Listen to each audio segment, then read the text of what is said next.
Today is December 1st, and it is World AIDS Day.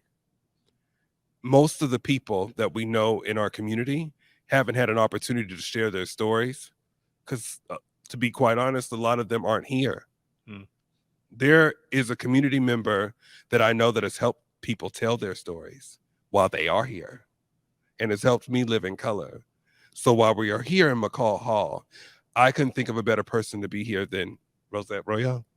Oh, thank you. It's a pleasure to be here with you, Deaunte. It's great to see you I know again, we honey. just be popping I up. know. Thank It's good God to we see back you. outside now. Yes, honey. Yes. And today is a Maryland day for We Live in Color because you're also from Maryland. I'm from Silver Spring. Okay. That's right. About 20, 25 minutes from Baltimore. Yeah. And what brought you to Seattle? Because I mean, you are a storyteller extraordinaire, but what brought you here? I I actually had met someone who told me Ooh. like in the 90s, you know what? You know what a good place for you would be? Would be Seattle. And I was like, Seattle? I don't know a thing about Seattle. And so in 99, I took a cross country road trip with a friend and we got to Seattle. And, it's one of those days in Seattle where it was June, it was the middle of June. It was nice and sunny and warm. And so you walk outside and you think, ooh, this is a place I want to live. Right. So I said that. And then 4 years later in 2003, I wound up moving here. And thank God you did.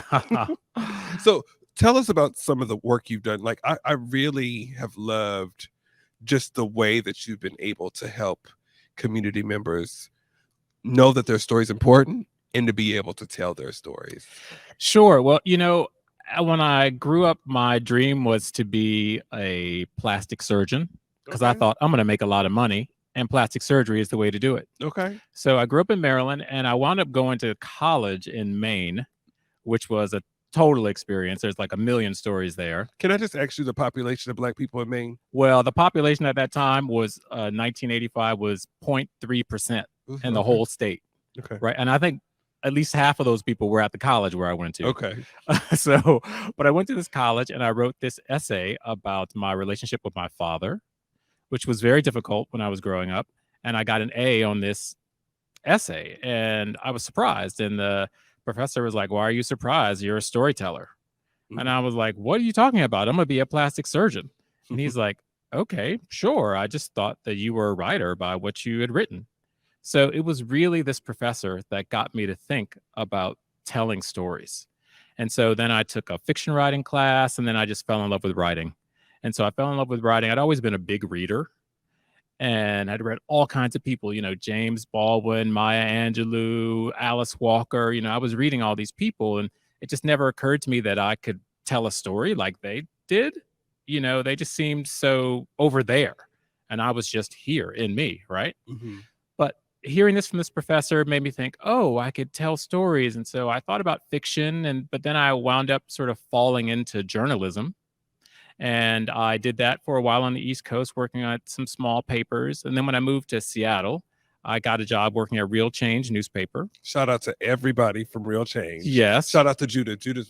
Judith watched our show all the time, and she was so excited to have you on today. Oh, yeah, great. So, I used to work at Real Change, and, that really helped me think about the city, right? And when I started to think about the city, I was able to see, oh, well, where are the Black and brown folks in the city? Where are the low income people in the city? What are they doing? How are they being treated? What do they have to say? And It really became important to me to understand that I had this gift of writing. And I say it's a gift because I was blessed with it, right? We all come blessed with something. Okay. So I realized that was at least one of mine.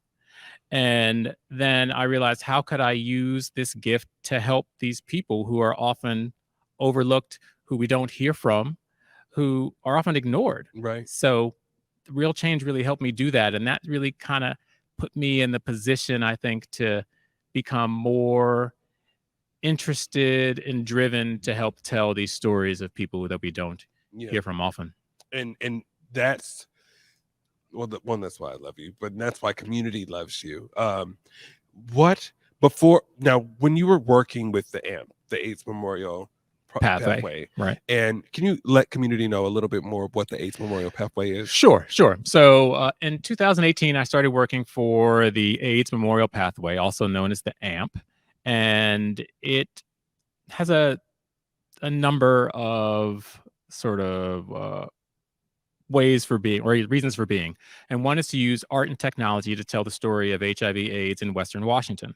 And so I was hired as a story gathering consultant. And my job when I first started was to get the stories of Black and brown people talking about their experience of HIV/AIDS.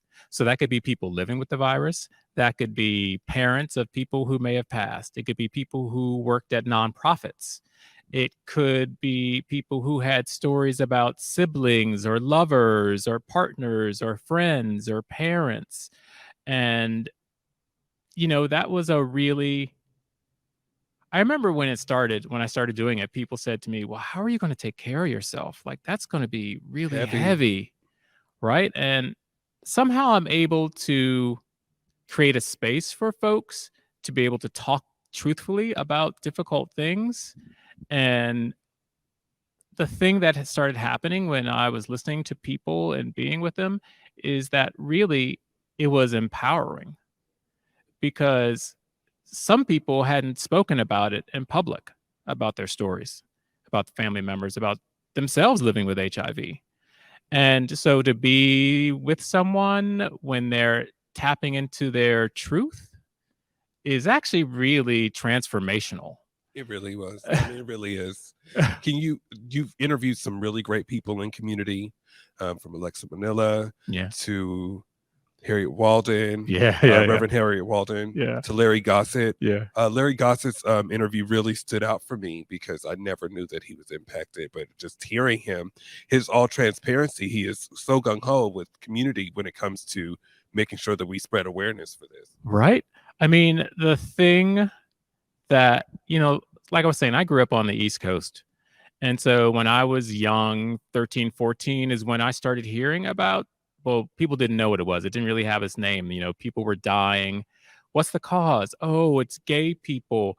Oh, can they come over to my house? I don't know if I can use a fork with them. Like these terrible things that people were saying. And so I was a reader. So I was reading newspaper articles and trying to educate people and let folks know that, oh, you can't get it from going to the bathroom after someone. Like, it doesn't work like that. And I found it was really important to talk to my family members about it and to my community members about it. And so this coming here and doing the work with the AIDS Memorial Pathway was really just an extension of like my early life. Yeah. I realized wow. It was sort of reborn, my passion for listening to and engaging with Black and brown folks about important issues. Right, because we're all spread out. So bringing us back in, I think that's what the pathway did with a lot of our community organizations, from the POCANs to the ARTHs, right? Yes. To the Service of Center for Multicultural Health. Those community people that have worked in those spaces, right? Vanessa Granberry. The Vanessa Granberry, yes, right? Yes, Hunty. Yes. They're a part of this compass that we have with navigating through our community members through HIV awareness and also storytelling, because they actually have all of that. They have the lived experience. They've also been added to grants that they can't be added to because, well, you know how community goes. Yes, I do. So what are some of your other favorite interviews that you've done through the pathway? Well, Deaunte, I interviewed you. And so yours was a standout to me. And that's hard to say. Really, they're all standouts. Yeah. Okay, I'll be honest. Yeah. But yours was really important to me because you were so truthful in this way that other people hadn't been truthful. You talked about your pain. You talked about how you wished things had happened one way, but they didn't go that way. And there was also anger in your story. And there was vulnerability. Yeah. And all of those things coming together, you were just sitting on this couch, right? And I could tell that it it's sort of like a drawbridge, right? You see it open, like I could see the drawbridge to your spirit open up as we were talking, but I could tell how you at first wanted to have the defenses up. I did. I was so scared because I think it's like, this is like an exclusive, right?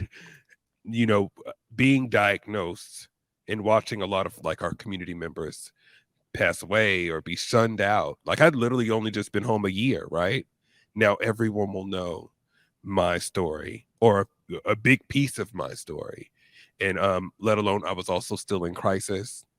So it was really hard to do that, but I thank you, because I think that also gave me an opportunity to feel liberated, to start pushing the conversation, being in a room like this and having a conversation about me and about how HIV has saved my life. Well, you know, the other part for me about being a storyteller is about responsibility, right? Like when someone shares an intimate detail about their life with me, it's my responsibility to treat it with respect. And when I share it out with folks, to make sure it's shared with respect. So I really thought about, when people were talking, oh, okay, well, that's something that I don't think we need to share that with everyone in this little particular moment. But there were times when I would go, this is important for people to hear. I want to make sure I respect the person who's telling this story, because that's the thing about HIV. There's so much stigma that people have been hurt so much by it and by our attitudes around it and how we haven't interacted with people and engaged around the conversation, that I really wanted to do some work around, how do I reframe that? How do I recommit to supporting people who haven't been supported? Right. And so that's what I was thinking about when I was working with folks and listening to their stories. Yeah. I need to get some tissue. But we're gonna take a quick break. I'm gonna ask you some more questions. I love you so much, Rosette. You know I love You're you. watching We Live in Color live at McCaw. I did it for the city, I did it for the love, I did it for the people, I did it for us. Back on this rap ish, I ain't even broke a sweat, homie, this practice. Pondering my next move, staring at my track list, hope I ain't miss my window. Praying like a Baptist, Seattle's own. Tired of this Game of Thrones. They made a list of the best rappers, and guess who wasn't on? While the disrespect continues, I'm steady packing these venues. Guess if you ain't at the table, you on the menu. And I'm that spitter, baby. They don't want you to see, but everybody's out to Capitol Hill's rocking with me. Boys smoke the trays and ponder getting their life together. I'm comfortable with my role, so I'm like, whatever. Me? I ain't got a job, but I work hard. And you don't work hard, but you got a job. The irony is I'm judged while you feel the applause. I'm slept on, that's why I had to set this alarm. My dude is armed, I'm armed with this arm charm. Body banging like she got that cream from Barry Bonds. Yeah. I did it for the city, I did it for the love, I did it for the people, I did it for us. That Dre season is here, a real hitter with a mic, I'm everything that they fear. With that, hood ain't the same, I was all on their ass, I'm level-headed. So yo, my dudes love when I spaz, and I'm so over Seattle's passive-aggressive attitude. They don't call you back, what they really saying is F you. While I'm from the same place, I move at a different pace. COVID-19 hurt my income, my health, and my family. We were about to lose our home when we heard we might be eligible for homeowner assistance funds from the government. We called 1-877-894-HOME, and a housing counselor stepped in, talked to our lender, and saved our home. Federal funding details at washingtonhaf.org. That's washingtonhaf.org. And we're back here. We Live in Color live at McCaw Hall. I'm here. We was gossiping during the break, but I'm here. But I am here with Rosette Royale, community storyteller extraordinaire.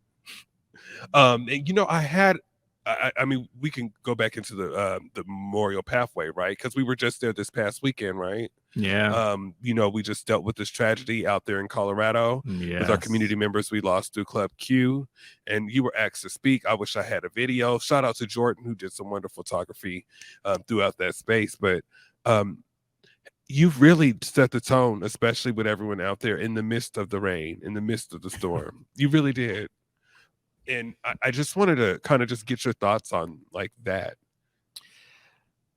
Well, I mean, it's fantastic to be a queer person, a Black queer person. I think it's beautiful. I think it's a blessing, right?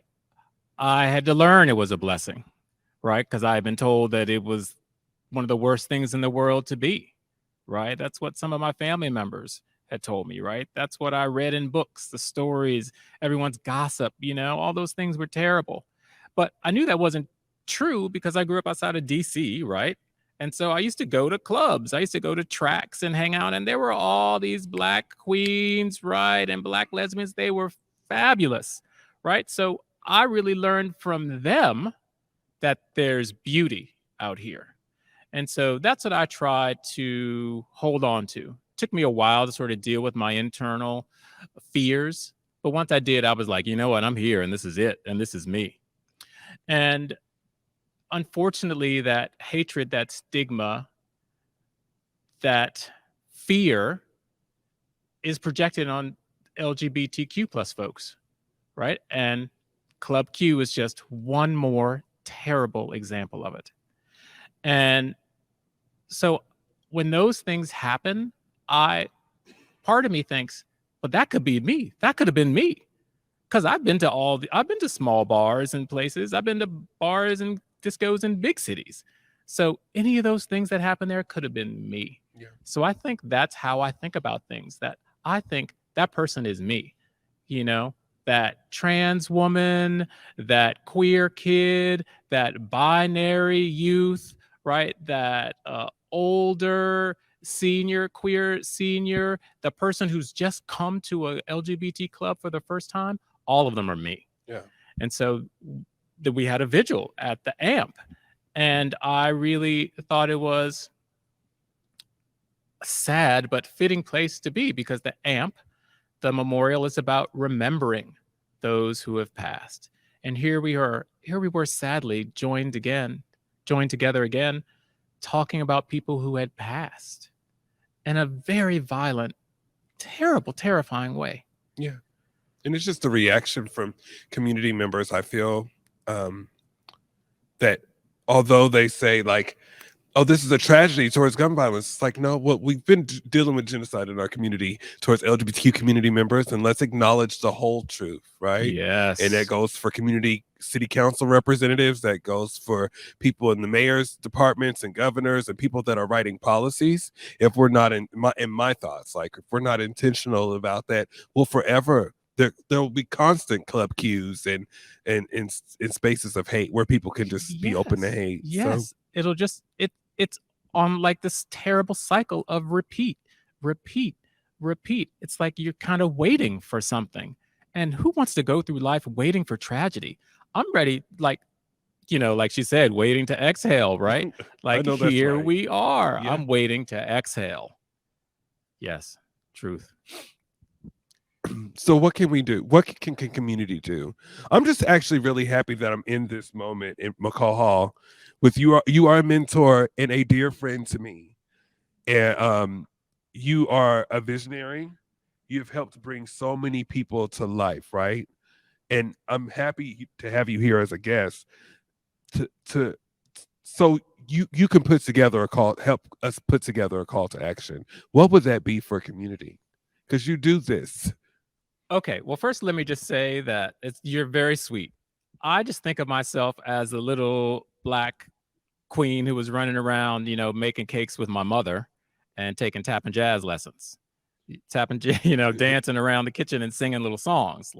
So that's just who I still think of myself as. But one of the things which I also learned was that we need to love each other. And not only do we need to love each other, we need to be vocal that we love each other, right? And so when I was asked to speak at the memorial, at the vigil the other day for Club Q, the thing that I was thinking about was, you know what? Tell people that they're loved, because that's important. How do you fight hate? Love. How do you generate love? love yourself. I know that's right. Right? And then you can love other people openly. And so my call to action is love. I know it's can sound so trite and silly. We're living in this age where, we're told about we're so divided that we can never come together, that it's just getting worse, that our climate is in crisis. And it's true. We are living it with really difficult times. But we need to remember about love. It is such a radical act. And it is a radical act for Black folks to love and to be open about loving. Yes. That's real. Yeah. I sorry, you made me think of someone, let alone myself, in that space. But it's one of those things when we're making these moves in community. How do you do your self-care? How do you do your self-care? Because I've been struggling with that at times. I'm happy to be where I'm at, but when you were saying that love yourself part, it really resonated with me because, moving a mile a minute, sometimes we need a chance to just slow down. But how do you do it? Okay. Well, there are a few things that I love that I try to think about things that I love to do as a kid. And those are the things that I still try to do now. Read. Talk to birds, animals. Like I love Which animals. birds you be talking to? Oh, honey, come on. I know now. which one. First of all, I love crows because crows are smart. You can talk to crows. You can feed them. I'm so scared of crows. Oh, no, honey. I am. That's the thing. I know people have this thing about crows, but if you actually start to engage with a crow and maybe like feed a crow, leave a peanut or two out there and the crow sees you, then the crow recognizes you. And then you and the crow have this bond, right? And so I do that with animals, right? Because I loved animals. So Reed loved animals. I love to cook, right? So I cook all kinds of things. What kind of cooking do you do? Okay, honey. I just want to know. Because right. I got an air fryer and I say I can do it. So I just want to know. Well, I just got a new bunt pan. Okay. So my mother used to make cakes. And so I learned to make cakes with my mother. And I ain't had a good bunt in a long time. Oh, well, honey, you're about to get a good bunt then. Okay. All right. Because me and mama used to make cakes all the time. And so I'm getting a new bunt pan today. I'm so excited. I'm trying to figure out what recipes I'm going to make. I might have to make like this chocolate cream cheese filled peppermint bunt cake. Okay. Because I was like, why not? So I cook. And the other thing I do is try to find someone that I love and just to be with them. We don't have to have any agenda. We can go out and have French fries. We can take a walk. We can ride the bus downtown. Just something that allows me to spend time with somebody I love. That is a great way to care for yourself. I need to write that down. Now I can come with you to eat the bunt cake. Yes. I'm still scared of crows. Okay. But I'll feed a bird or a seagull. Okay. We can start with let's another start bird. small. We'll start small, honey. We'll move on. Okay. All right. So one of the things that we do here is we tribute our community members that helped us live in color. Who would you like to tribute? Oh, can I say 2? You can say 3. Ooh, lucky me. Okay. One of them is Royal Alley Barnes, right? The acting director of the Office of Arts and Culture. Royal was a mentor for me at the AMP, and she is such a devoted soul toward holding and praising Black excellence.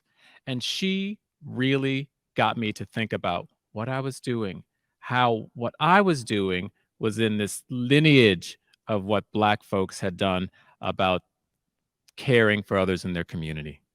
So, Royal Alley Barnes. Reverend Harriet Walden was someone that I interviewed, and she came to my house, and she's the only person, no, she's one of the first people that I interviewed in my house. And I was like, what am I going to do having her in my house? But she came in, and just hearing her talk and tell a story about her son, Hiram, transformed the space. Amen. Right? And transformed me in that room. And so I was like,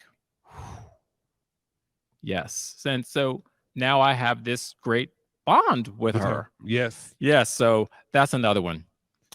Me too. Yeah. Me too. Yes. I mean, especially, I met her before that, but even after the memorial project, she was just ever since then. Hey, I'm reaching out. I'm talking to you, and I love that I love that the whole Salisbury family. They talk about their brother as if he's here. Yes. And it's such. I wish other community members spoke that life about their community members that have been impacted because we are living in color because of those individuals. Right. And it's so appreciated. Hearing that story keeps them alive. Absolutely. Keeps them alive and so the work that they did in the world when they were here in this form, in this body, continues on in the stories. When people talk about them, it keeps their work alive. Absolutely. So Reverend Royal, Reverend Walden, Hiram. You got one more? Yes. It's my mother. Okay. Because what's her name? Let's speak. Yes, Florence Burton. Florence Burton. Florence Burton. My mother in Silver Spring, Maryland, still in the same house, 84 years old. We talk on the phone every day. That is the woman that taught me about love. She always loved me no matter what I was going through. Everything I told her, she supported me. She has always been there. My mother was a daycare mother, and a foster parent. So she raised, hundreds of kids. And that woman is the foundation of who I am. So my mother, Florence Burton, helped me live in color. Helped me live. Right. I know that's right. Never did 4 before, but that's what's needed because you are amazing. What is next for you? Well, gosh, I am working on a book, actually. Time out. You ain't never said, wait a minute. You ain't never said that you was working on no book. No, I know. I talk to this man often. I want to cut off the cameras and say, wait. Okay. Can you tell us a little bit about it? Just give us a snippet. Sure. So I went to Olympic National Park. I worked for Real Change, sold by individuals who are unhoused. I met someone who was a nature photographer. He invited me to go camping in backcountry with him. And I'm terrified of the wilderness. And yet I went with him 5 times and then went on a solo journey in the wilderness, like 7, 8, 9 miles into the woods and stayed there for several days by myself, which is something I swore I would never do. So the book is about me being a Black queer person and overcoming my fears and heading out into the wilderness with some man that I didn't know, some white man I didn't know, and finding safe footing in this place that terrified me. Ooh, honey. Okay. Can we get a snippet of what it may be called? The working title is called Black to Nature. Oh, that's cute. Stick it. That's cute. Thank you. Well, before we get out of here, Rosette, today is World AIDS Day. Every day we live in color. And you will be back on the show, but what can you tell community in that camera that what we should be doing now? So, uplift each other's stories, right? Help our brothers, sisters be who they are to their, I'm going to say, to their utmostest. You know what I mean? Elevate your loved ones, elevate those around you so that we can all rise up together and face all the issues we are facing and help us find clear, direct paths to love and spirit and joy with one another. You bring me joy in my deepest Anita Baker voice. I was about to say Anita Baker, come on now. I love you so much, Rosette. Thank you for being here. Yes.